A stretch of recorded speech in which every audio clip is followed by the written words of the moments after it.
wanita CEO terkejut menemukan bahwa petani yang sedang dipukuli oleh pengawas di depannya adalah ayahnya yang telah dicarinya selama bertahun-tahun. Hal ini membuat CEO wanita tersebut bingung dan bahagia sekaligus. Akan segera mengakui ayahnya.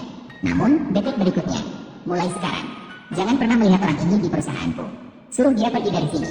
Dan alasan CEO wanita bereaksi seperti itu hanya karena 18 tahun yang lalu, ayah CEO bekerja keras di kota untuk mencari nafkah. Namun istrinya tidak tahan kesepian.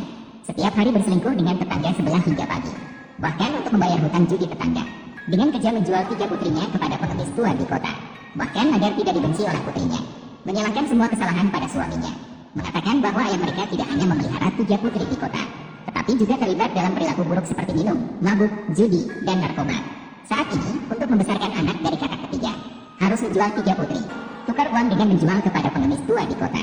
Bahkan membuat anak-anaknya percaya pada ceritanya sendiri. Bahkan mengancam anak perempuannya. Jika tidak melakukan seperti yang diinstruksikan suaminya, ayah mereka akan membunuh diri sendiri ketika kembali. Anak-anak yang polos percaya pada ibunya, dengan enggan mengikuti pengemis tua ke kota. Sementara ibu mereka langsung memberikan uang kepada tetangga sebelah, Tuan Wan. Juga menipu suaminya dengan mengatakan anak-anak diculik. Dalam sekejap, 18 tahun berlalu, kakak sulung dan kedua berhasil dengan usaha mereka sendiri. Menjadi wanita CEO dengan kekayaan miliaran. Namun kebencian terhadap ayah tidak berkurang sedikit pun. Sekarang memiliki modal untuk mengguncang ayah.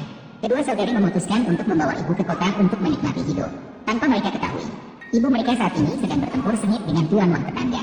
Mendengar suara ketukan pintu, Pak Wang dengan mahir menggunakan keterampilan yang ia pelajari selama bertahun-tahun.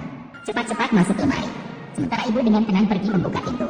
Melihat bahwa itu adalah putri yang dijual kepada pengemis tua, ibu segera berpura-pura terkejut dan senang. Berpelukan erat dengan putrinya. Namun dalam hatinya ia sedang memikirkan bagaimana melanjutkan kebohongan. Namun sebelum ia sempat memikirkan cara untuk menanggapi, putri tertua berteriak nama ayahnya dan berlari masuk ke dalam rumah. Bersiap memberikan pelajaran yang mendalam kepada ayah yang buruk itu. Ibu segera menahan putrinya yang tergesa-gesa. Putri berbohong bahwa ayahnya tidak berada di dalam rumah, melainkan pergi ke kota untuk makan minum dan berjudi. Putri tertua mendengar bahwa ayahnya sudah sepuh, tetap menjadi orang yang jahat. Rasa benci terhadapnya mencapai puncaknya. Maka setelah sedikit menenangkan ibunya, dia bergegas kembali ke kantor, memerintahkan asisten untuk mempercepat pencarian ayahnya. Tanpa dia ketahui, ayahnya sedang bekerja di bawahannya di lokasi konstruksi. Bahkan sudah didiagnosis menderita kanker stadium lanjut. Namun untuk mengumpulkan uang untuk mencari putrinya, ayahnya memutuskan untuk tidak menjalani pengobatan. Karena dia yakin, suatu hari nanti putrinya akan kembali padanya. Dia ingin menggunakan tabungan dari bertahun-tahun untuk memberikan mahar kepada mereka, untuk menggantikan penyesalan tidak bisa bersama putrinya. Suatu hari, ayahnya kebetulan datang ke kantor baru putrinya yang sedang direnovasi.